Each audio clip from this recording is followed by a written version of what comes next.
Je m'appelle Caleb Jackson Miller, j'ai 17 ans et dans la nuit du 14 novembre 2022, j'ai été assassiné sur le parking derrière le cinéma où je travaillais. 1 minute, j'envoyais un texto à ma mère pour lui dire que j'étais sur le chemin du retour. La minute d'après, je me vidais de mon sang sur l'asphalte pendant qu'un inconnu fouillait dans mes poches. Je suis mort là, entre une berline bleue et un chariot de supermarché. Mais ce n'est pas la fin de l'histoire. Ce n'est que le début. Car ce qui s'est passé après l'arrêt de mon cœur ne m'a pas seulement changé. Cela m'a envoyé un message. Un message sur ce qui nous attend tous. Plus précisément, sur ce qui arrivera aux États-Unis en 2026. Et je lui ai promis de vous le dire. Je veux que vous sachiez qui j'étais avant que cela n'arrive. J'étais juste en première année de lycée et je vivais dans une ville de taille moyenne en Géorgie. Ma vie était assez simple. Je vivais avec ma mère et ma petite sœur, Chloé. Mon père est parti quand j'avais 6 ans, donc nous étions juste 3 contre le monde entier. J'ai pris ça au sérieux. Je travaillais au cinéma AMC le week-end pour payer mes courses et économiser pour une voiture. J'étais un élève moyen. Je jouais meneur dans l'équipe de basket junior. Je passais trop de temps sur mon téléphone. Je me demandais si la fille de mon cours d'histoire savait que j'existais ou si j'avais les moyens de m'acheter les nouvelles Jordan qui allaient sortir. Je croyais en Dieu, je suppose. Nous allions à l'église à Pâques. Je priais quand j'avais un contrôle important ou quand ma mère était stressée par les factures. Mais je ne le connaissais pas. Il n'était qu'une idée. Comme la gravité ou le président, vous savez, ils sont là, mais on ne leur parle pas. Ce soir-là, c'était normal. C'était un mardi. J'ai pointé à 21h30. Il faisait froid, il faisait déjà nuit. J'ai remonté mon sweat à capuche, mis mes écouteurs et suis sorti par la sortie de derrière. Je me souviens avoir pensé au reste du chili que ma mère avait préparé. J'avais faim.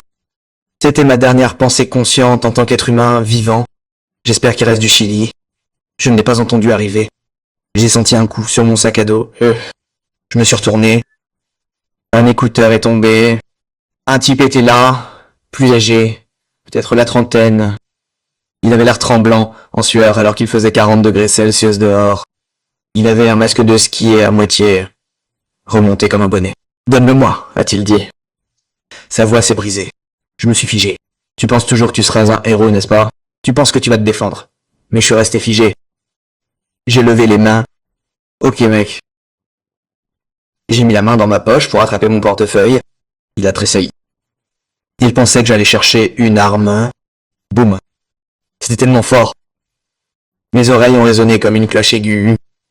Je n'ai pas ressenti de douleur au début. J'ai eu l'impression que quelqu'un m'avait frappé à la poitrine avec une masse. La force m'a fait reculer. Je tombais violemment au sol. Le type a paniqué. Il n'a même pas pris le portefeuille. Il a juste couru. J'entendis ses pas claquer sur le trottoir, de plus en plus silencieux. Puis la douleur me frappa. C'était chaud. Comme si quelqu'un avait versé de l'eau bouillante dans ma cage thoracique. J'essayais de respirer, mais mes poumons ne se remplissaient pas. On aurait dit un râle humide. Je levai les yeux vers le ciel. Il n'y avait pas d'étoiles. Juste la lueur orange des lampadaires. Je pensais à ma mère. Elle va s'inquiéter quand je ne serai pas rentré dans 10 minutes. Je pensais à Chloé, qui allait l'aider en maths. Les bords de ma vision commencèrent à devenir gris, puis noirs. La douleur commençait à s'estomper, remplacée par un engourdissement froid, commençant dans mes orteils et remontant. J'essayais de dire au secours, mais aucun son ne sortit. Puis, les lampadaires s'éteignirent. Le parking disparut. Le froid disparut. J'étais parti. La première chose que je remarquai fut le silence. Ce n'était pas seulement le silence. C'était un silence lourd et épais. Le genre de silence qu'on ressent dans une bibliothèque ou une cathédrale vide, mais multiplié par 1 million. J'ai ouvert les yeux, mais je n'étais plus sur le parking. J'étais debout. J'ai regardé mes mains. Elles brillaient faiblement, comme le clair de lune sur l'eau. J'ai touché ma poitrine. Pas de sang. Pas de trou dans mon sweat à capuche. En fait, je ne portais pas mon sweat à capuche. Non, rien. Je portais une légèreté. On aurait dit une robe, mais elle était faite du même tissu que moi. J'ai regardé en bas. En dessous de moi. Loin en dessous. J'ai vu une scène. J'ai vu un corps étendu sur l'asphalte. Il était tordu d'une manière étrange. Un agent de sécurité courait vers lui, parlant dans une radio. J'ai vu les Nike bleus aux pieds. C'était ma paire préférée, et je pensais. Puis ça m'a frappé. C'était moi.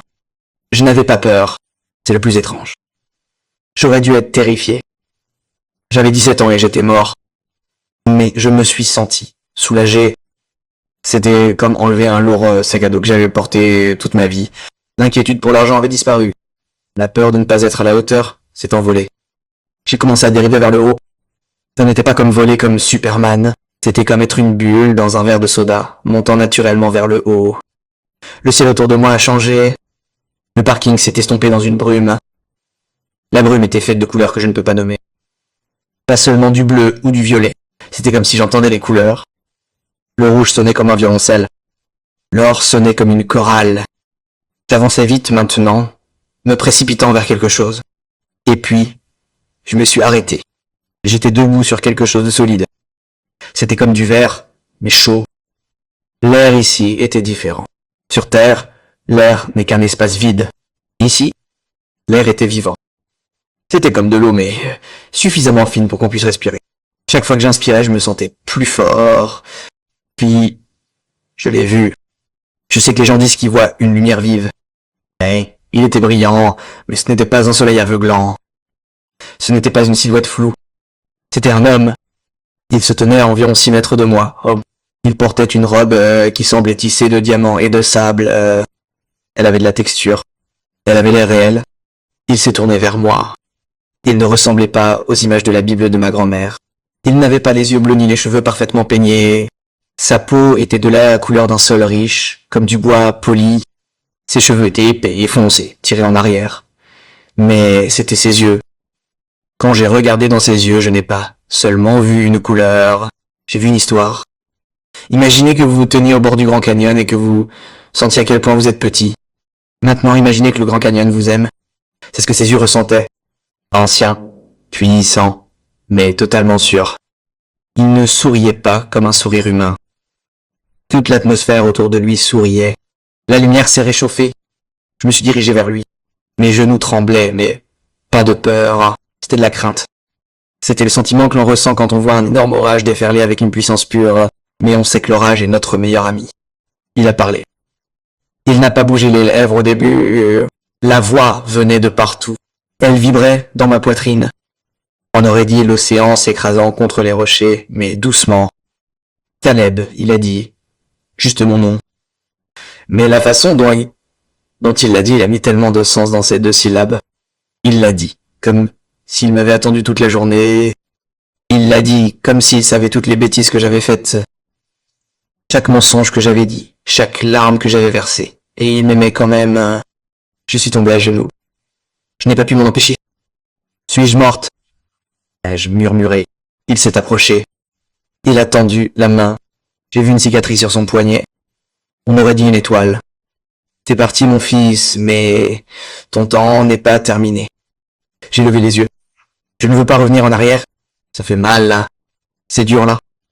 Il s'est agenouillé. Il était juste devant moi maintenant. Je pouvais le sentir.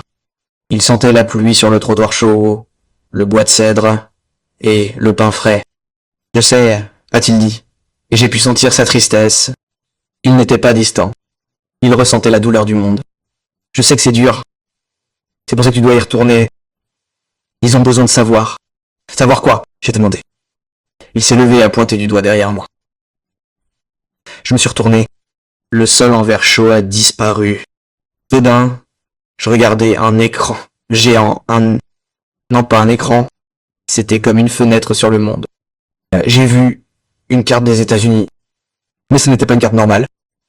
Elle était animée de lumière et d'ombre.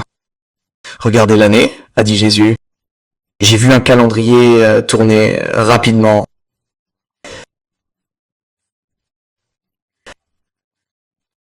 Il s'est arrêté en 2026. L'atmosphère de la vision a changé. Elle est devenue lourde. L'année du miroir, l'a-t-il appelé. J'ai vu 3 choses distinctes se produire en Amérique. Il m'a dit de m'en souvenir exactement. J'ai vu des villes américaines, New York, Los Angeles, mais je n'ai vu ni feu, ni bombe. J'ai vu des gens. Des millions de personnes se promenaient en regardant leurs mains. Elle tenait des appareils, mais les écrans étaient gris. Il y avait un sentiment de confusion. Qu'est-ce que c'est? J'ai demandé. La distraction va se rompre, a dit Jésus. Pendant un temps, le bruit va s'arrêter. Les systèmes sur lesquels vous comptez, l'argent, le divertissement, l'alimentation constante vacilleront. Même ce ne sera pas la fin du monde, Caleb. Mais ce sera une pause, une grande interruption. J'ai vu des gens dans leur maison.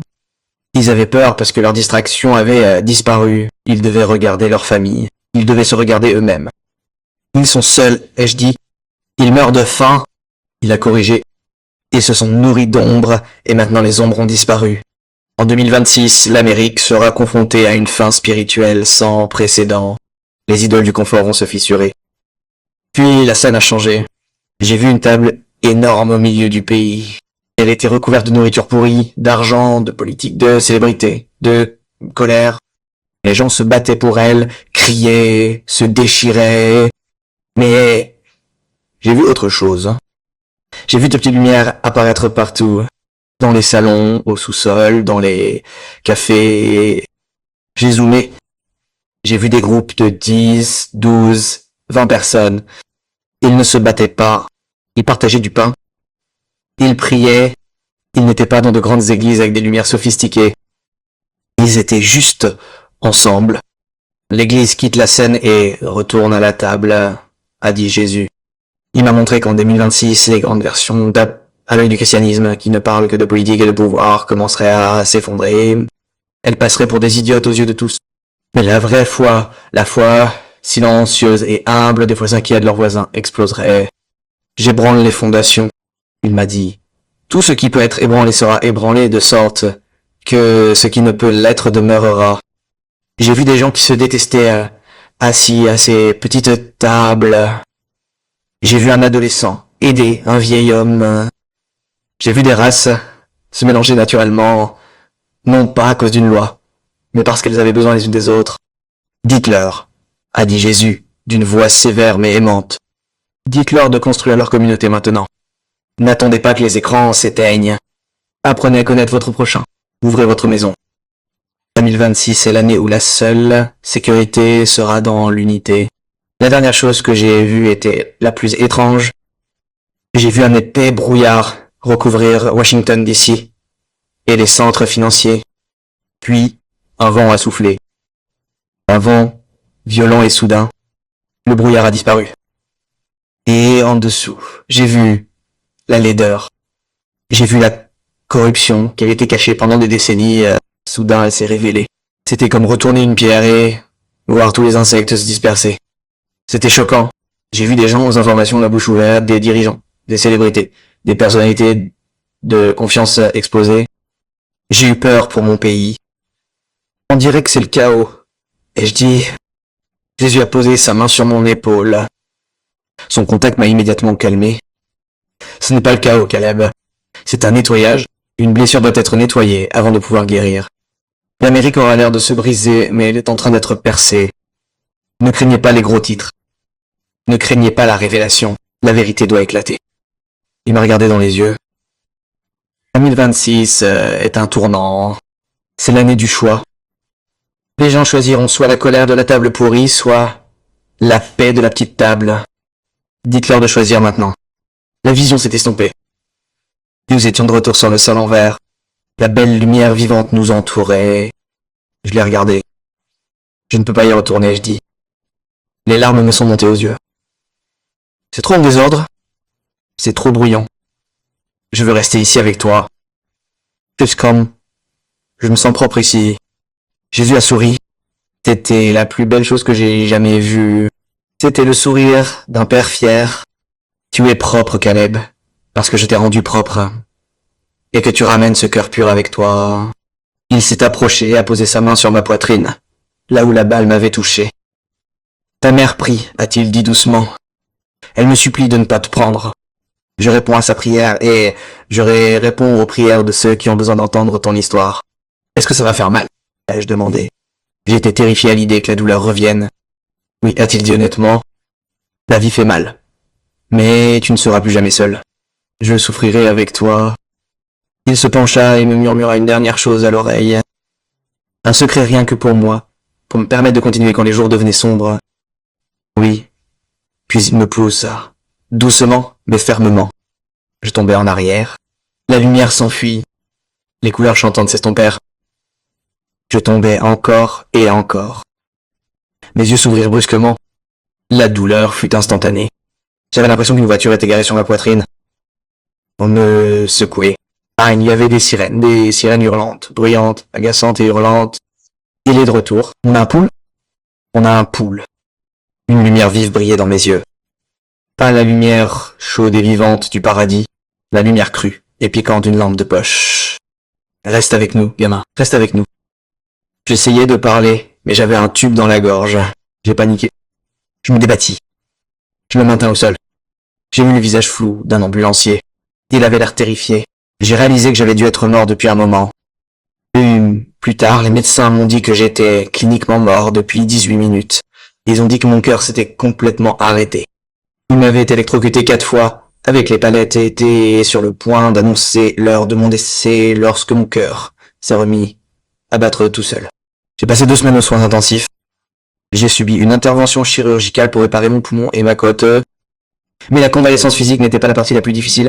Le plus dur était de me souvenir du coin de paradis et de regarder les informations à la télévision de l'hôpital.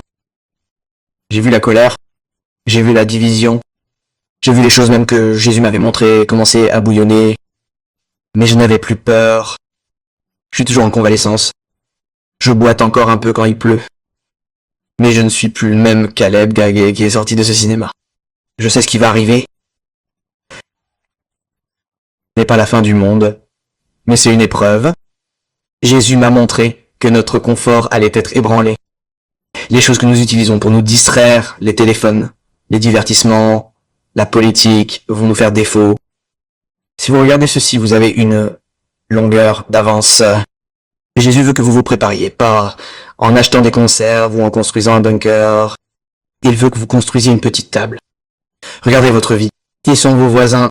Qui est votre famille? Si Internet était coupé demain, avec qui prieriez-vous? Avec qui partageriez-vous un repas? Trouvez ces personnes. Pardonnez à ceux envers qui vous gardez rancune.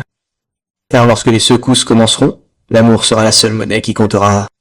Il m'a dit que tout ce qui peut être ébranlé sera ébranlé, de sorte que ce qui ne peut l'être restera. Assurez-vous que votre foi est la seule chose qui reste. Je m'appelle Caleb. Je suis mort, et je suis revenu pour vous le dire.